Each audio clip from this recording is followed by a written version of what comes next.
Donc, on va continuer le cours de la géodynamique externe, ça veut dire les phénomènes géologiques externes, يعني الظواهر الجيولوجية الخارجية. Donc, réalisation de la carte paléogéographique d'une région donnée, ça veut dire إنجاز خريطة الجغرافية القديمة. Donc, étude statistique de la taille des constituants des sédiments, donc الدراسة الإحصائية لمكونات الرواسب. Donc, on va faire un exercice d'application. Donc, pourquoi cet exercice? Pour savoir comment exploiter et analyser les résultats qu'on a déjà. Donc, et les traduire sous forme de graphique. Donc, afin d'en tirer des conclusions. Donc, ici, on a un exercice. Donc, exercice, donc une analyse granulométrique d'un échantillon de sable a donné les résultats représentés dans le tableau suivant. Donc, complétez le tableau en calculant les pourcentages pondérales des particules en pourcents, ainsi que les proportions cumulatives. Donc, tracez la courbe de fréquence et la courbe cumulative et déterminez les valeurs des quartiles qui 1, qui 2 et qui 3. Donc, calculez la valeur de l'indice de Trask S0 et déduire le degré de classement de cet échantillon du sable. Donc, sélectionnez la meilleure courbe la meilleure courbe qui peut servir à comparer les différents échantillons de sable. Donc, ici, on a un tableau, donc le numéro de tamis. Donc, on a les tamis de 1 à 7. Donc, on a 7 tamis. Donc, le diamètre des mailles en millimètres, donc en allant de 0,4 à 0,1. Et le poids des particules, on a donc 0,6, 12,8, 69,8, 23,8, 20,9, 0,3, 0,4 pour le dernier, donc tamis. Donc ici, on va calculer le pourcentage pondéral donc de chacun de ces tamis. Donc, puis, on va calculer les proportions cumulatives, donc en pourcent, donc, pour chaque tamis. Donc ici, donc on va enregistrer les résultats sous forme de tableau. Donc on a ici, c'est le tableau qu'on a. Donc on a les tamis de 1 à 7 et le diamètre des mailles en millimètres. Donc ici, on a les poids des particules. Donc à partir des poids des particules, on va calculer le pourcentage. Comment? Donc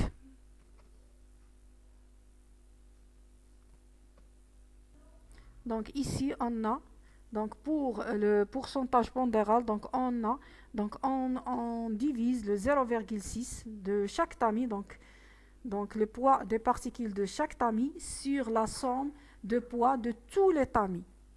Donc fois 100. Donc ici exemple, donc on a le poids de particules du premier tamis. Donc, dans le diamètre 0,4, on a ce poids qui est 0,6 divisé par 128,6. Donc, 128,6, c'est la somme de tous les tamis. Regardez. Donc, lorsqu'on fait la somme de ces 7 tamis, donc la somme des poids des particules des 7 tamis, donc on obtiendra 128,6. Donc, on va diviser 0,6 par 128,6. Donc, fois 100. Donc, le résultat est 0,47%. Donc, pour le tamis numéro 1, donc, on a 0,47%. C'est le pourcentage pondéral. Donc, la même chose pour le poids des particules du tamis numéro 2. Donc, on va faire 12,8 divisé par la somme des poids des particules de tous les tamis. Donc, ça veut dire 12,8 divisé par 128,6 fois 100. Donc, le résultat, c'est 9,95%. Donc, et ainsi de suite. Donc, c'est pour le pourcentage pondéral. Donc, pour les proportions cumulatives, qu'est-ce qu'on a dit? Donc, on fait la somme des poids, des pourcentages pondérales de chaque tamis plus le pourcentage pondéral du tamis qui est situé en dessus. Donc pour le 1, donc c'est le tamis supérieur. Donc il va rester 0,47%. Donc pour le 2, on fait la somme de 9,95 plus 0,47, donc on obtiendra 10,42. C'est les proportions cumulatives. Donc pour le 3, pour le tamis numéro 3, donc on a 10,42, ça veut dire 0,47 plus 9,95 plus 54,28, c'est égal 64,7. Et ainsi de suite. Donc pour le quatrième, on fera 64,7 plus 18,51. Donc on obtiendra 83,21%. Donc, et ainsi de suite. Donc ici, on a 16,25 plus 83,21. Donc, on obtiendra donc 99,46 et ainsi de suite jusqu'au septième tamis. Donc, c'est les proportions cumulatives et ici, c'est le pourcentage donc pondéral. Et vous allez les faire comme ça.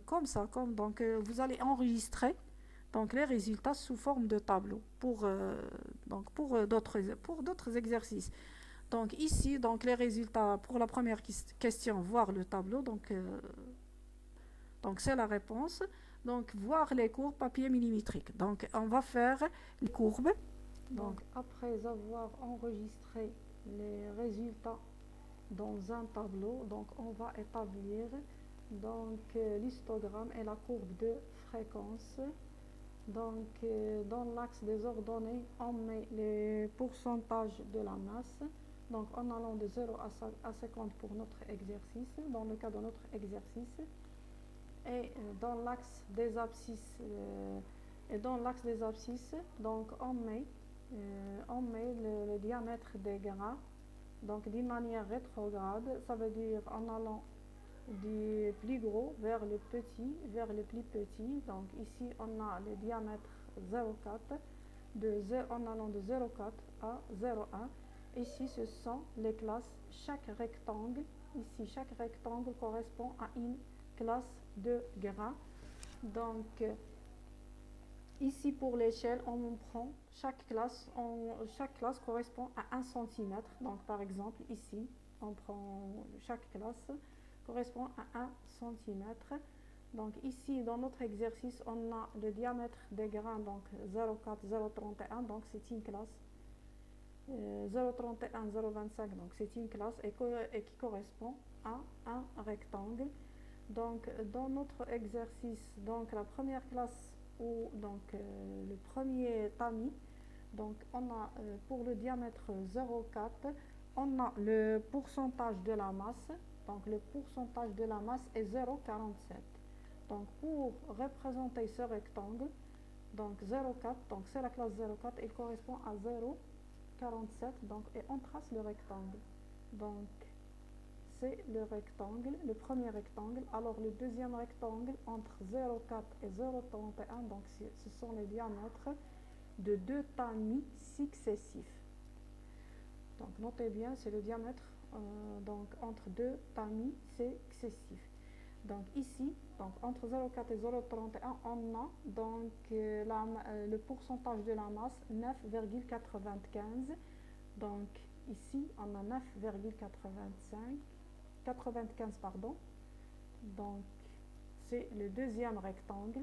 Pour le troisième rectangle entre 0,31 et 0,25, on a 54,28. Donc 54, ici on a 54,28. Et ainsi de suite pour les autres rectangles. Après, donc, après on va tracer la courbe de fréquence. Donc, comment on trace la courbe de fréquence? Donc, en reliant les médianes de chaque rectangle. Le côté supérieur, donc, le côté, on relie les médianes de ces rectangles, de ce côté-là. Donc, et c'est la courbe de fréquence. Donc, pour la courbe de fréquence, donc, cette courbe de fréquence est unimodale, cela signifie que le sédiment est homogène. Donc après, on va établir ou bien on va faire donc la courbe cumulative. Donc pour la courbe cumulative, c'est celle-là. Comment on obtient la courbe cumulative en disposant des rectangles comme suit. Donc comme vous voyez ici dans ce graphe, à la manière représentée donc dans cette graphe, les couleurs de ce rectangle correspondent à celles utilisées. Donc chaque classe correspond à une couleur. Donc ici pour ce graphe, donc sur l'axe des ordonnées, donc on met donc le pourcentage cumulé. Donc ici on a donc de 0 à 100%, en allant de 0 à 100% pour la masse cumulée. Et sur l'axe des abscisses, donc on met le diamètre des grains. Et ici ce sont les classes. Ce sont les classes des grains et chaque classe est représentée par un rectangle. Donc comment tracer ces rectangles-là? Donc pour la première classe, donc de 0,4, on a la même chose que pour la masse. Le pourcentage de la masse, donc il est la même, 0,47. Donc ici, on a 0,47 pour le deuxième rectangle. Donc pour le deuxième rectangle, donc on a la largeur. Si on prend ce côté-là, la largeur, donc il correspond à 1 cm parce que on a ici, chaque classe correspond à 1 cm. Donc on prend donc la largeur 1 cm, donc qui varie, c'est la longueur. Donc ici pour la deuxième classe, on a le pourcentage cumulé est donc 10,42. Donc regardez ici, c'est 10,42, à peu près 10,42.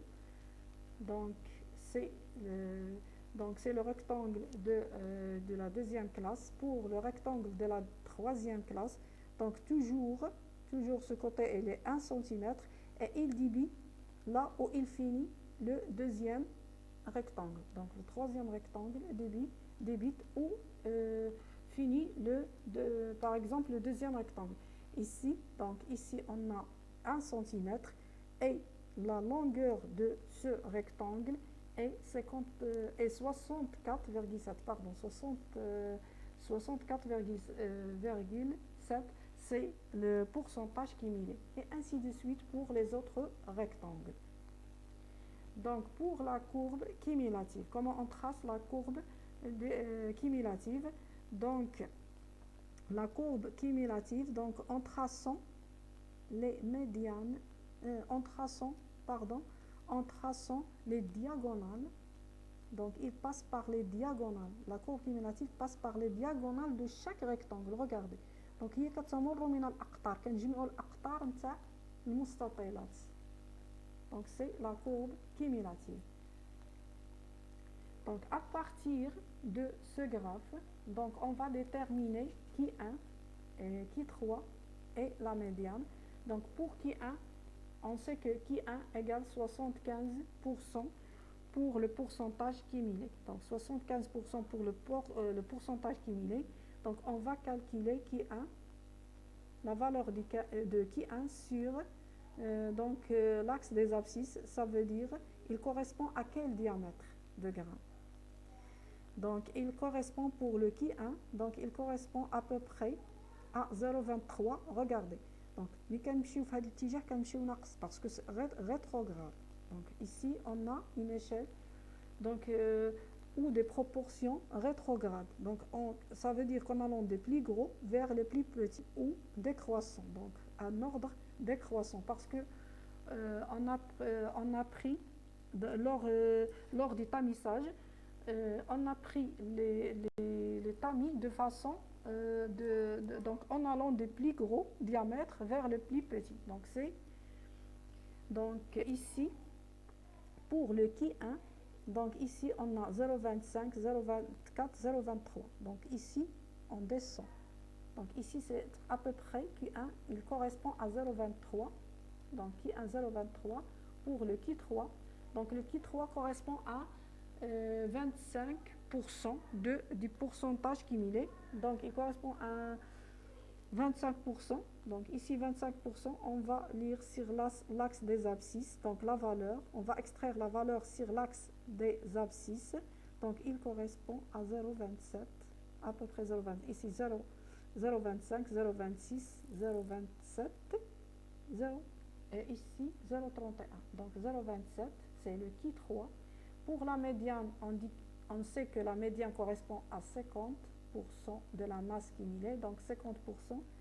Donc regardez, donc, la valeur qui correspond à 50% sur l'axe des abscisses, à peu près 0,26.